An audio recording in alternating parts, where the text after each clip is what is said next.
Vamos falar sobre a 26ª Marcha Noturna pela Democracia Racial, que será realizada nesta quinta-feira, 12 de maio.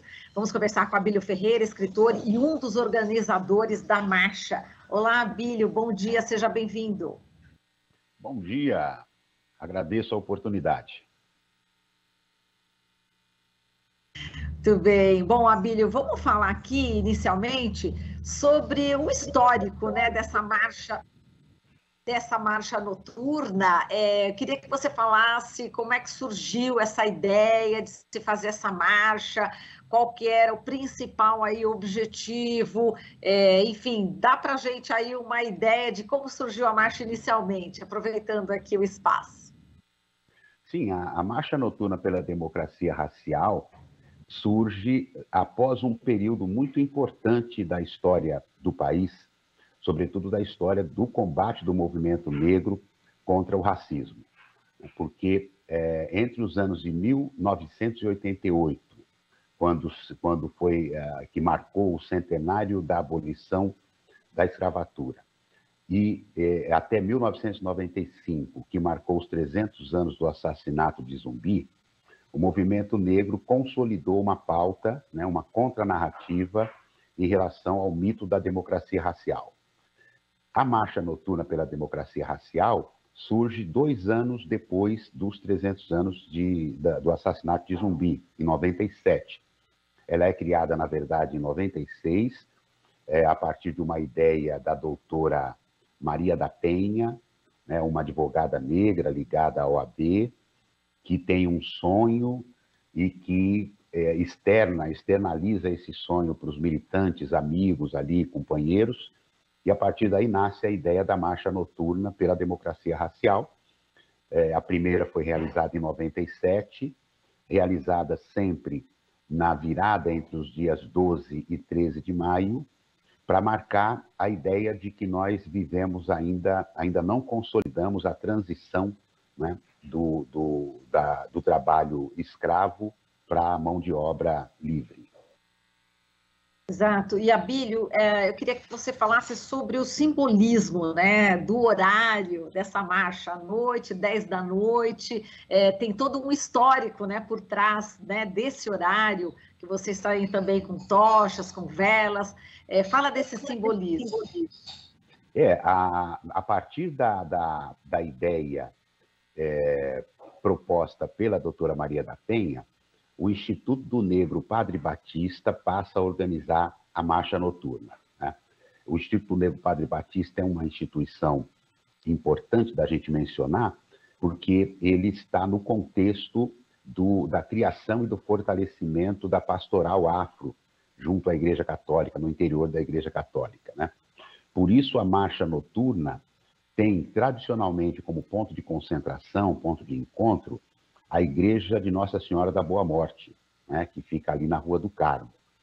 Esse ano nós vamos sair da Praça da Liberdade, por conta de algumas questões que eu acho que nós ainda vamos abordar aqui, mas a ideia que levou a definir esse horário, né, sempre uma concentração ali por volta das 19 horas, discursos, manifestações artístico-culturais, de maneira que essa marcha pudesse seguir pelo seu itinerário até o Largo do Paissandu e que pudesse atravessar, né,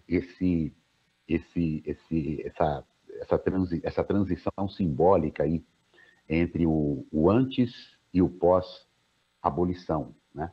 A ideia é questionar, né, fazer uma leitura crítica desse marco tão importante para a história do país, que foi a assinatura da Lei Áurea, né?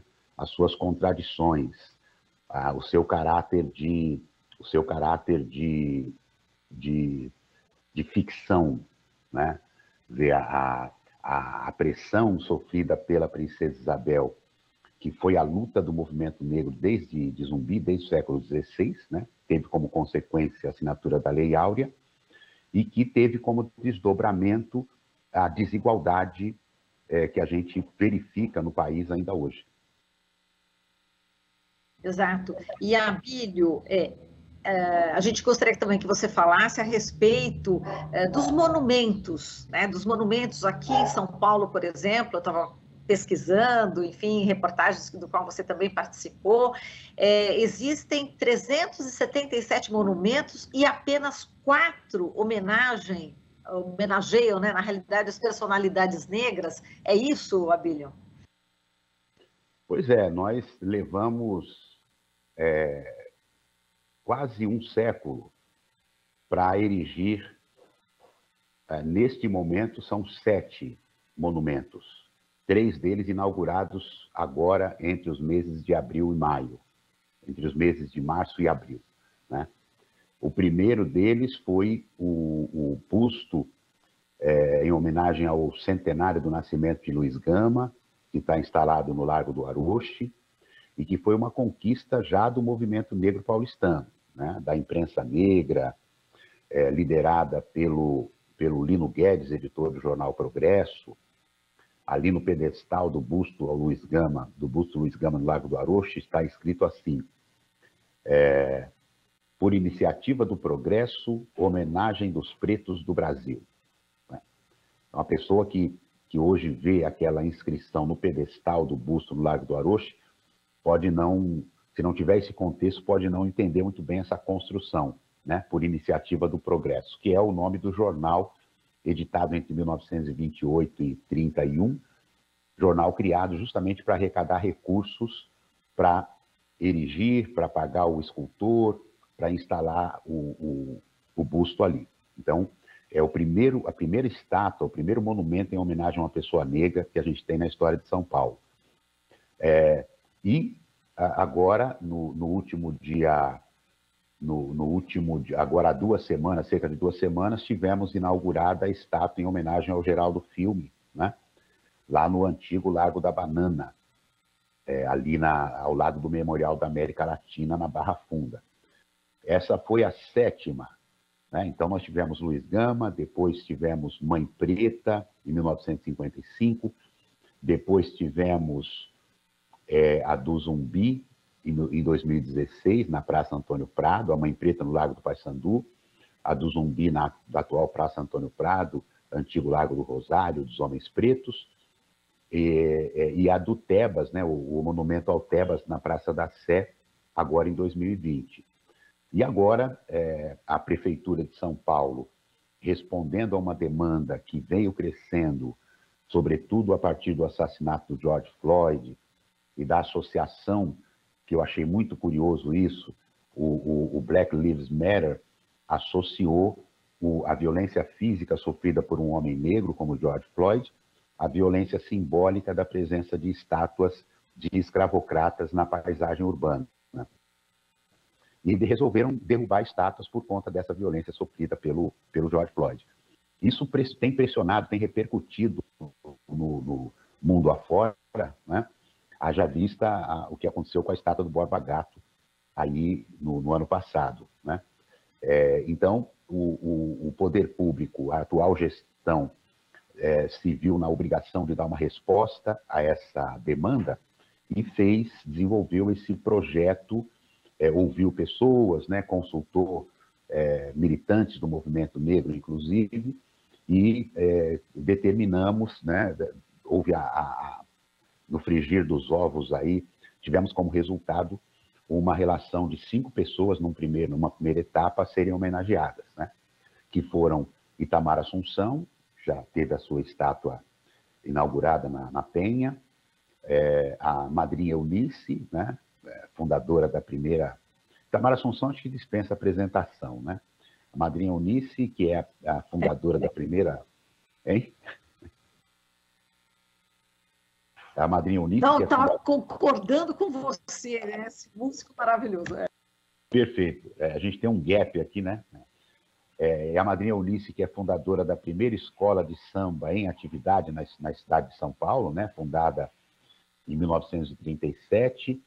Hoje, sob a gestão, houve uma fusão, o Ailton Graça, presidente da Pirata Negro, recebeu, num rito de passagem, assim, recebeu o pavilhão da Lava Pés, fundada pela madrinha Eunice, diretamente das mãos da neta dela, Rosimeire, esse pavilhão, e agora ela se chama Lava Pés Pirata Negro, que tem o Ailton Graça como presidente.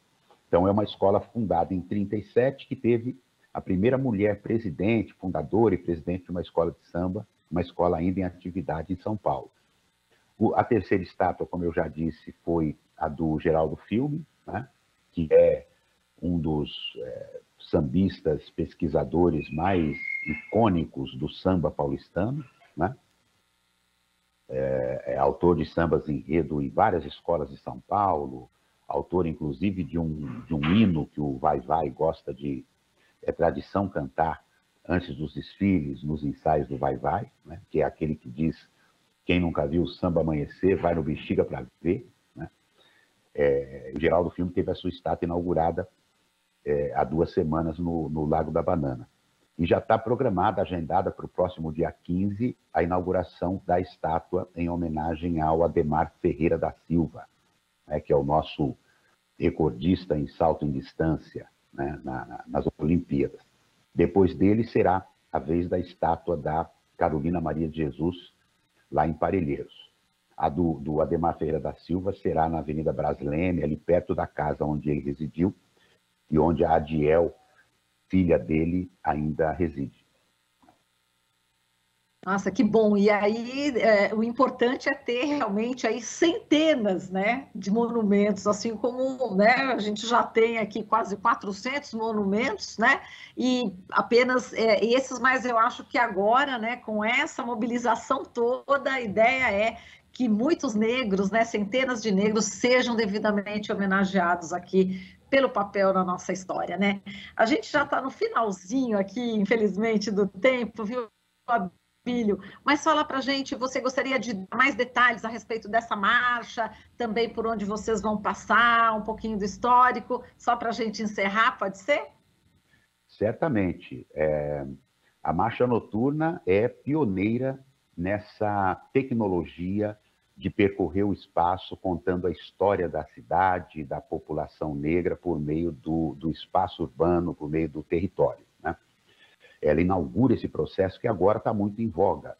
Há diversas iniciativas nesse sentido, inclusive roteiros turísticos, né, que a gente pretende, inclusive, estimular.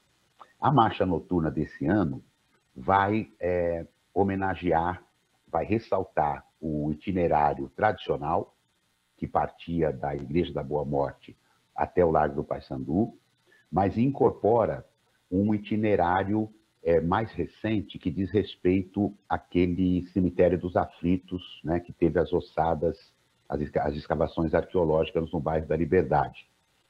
Então, para contemplar essa nova descoberta muito importante, significativa para todos os paulistanos e brasileiros, nós vamos nos concentrar na Praça da Liberdade, né, amanhã às 19 horas, onde era o Largo da Forca, né, onde foi ali executado Chaguinhas, né, que é o santo popular, negro Chaguinhas. Depois nós fazemos uma primeira parada no antigo Largo São Gonçalo, atual Praça João Mendes. Em seguida, na Igreja da Boa Morte, onde é a concentração tradicional da marcha. Em seguida, vamos até a atual Praça Antônio Prado, antigo Lago do Rosário, onde ficava a Igreja do Rosário dos Homens Pretos. Depois seguimos até o Teatro Municipal, onde foi fundado o Movimento Negro Unificado, em 1978, e encerramos no Largo do Paissandu, onde sempre, tradicionalmente, a marcha se encerra. Esse é o itinerário. Certo. Bom, a gente agradece aqui, Abílio, a sua participação, forte abraço e esperamos contar com você mais vezes para a gente aprofundar toda essa questão, né, do racismo estrutural. Enfim, eu tenho certeza que você tem muita contribuição a dar para a gente aqui. Vamos aprender muito contigo e espero falar com você brevemente novamente, tá bom, Abílio? Assim será. Muito obrigado pela oportunidade, pelo espaço. Bom dia a todas e todos. Bom dia, querido. Boa marcha, viu? A gente conversou aqui com Abílio Ferreira, escritor, um dos organizadores da 26ª Marcha Noturna pela Democracia Racial, que será realizada nesta quinta-feira, amanhã, no dia 12 de maio. Você está ouvindo Jornal Brasil Atual. As notícias que os outros não dão.